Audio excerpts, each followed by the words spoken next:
Yangi kolokalawe matangi Ofono hake ai ae kolatai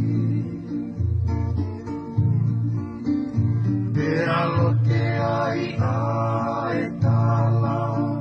fungani Aliloa sikine a ofa fuaki Ku angakawa moe mo una talau Na etu pule fanu ako kahau Kapeti maileke pakatalu-talu Pangako fefe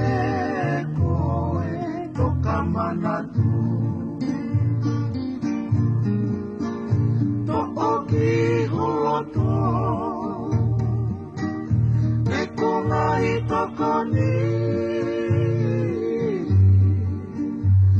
Koeli itai mimo itaniti Koe whakalekesi Kiho amoi Komuni e pautelose o halofi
Koe whakalekesi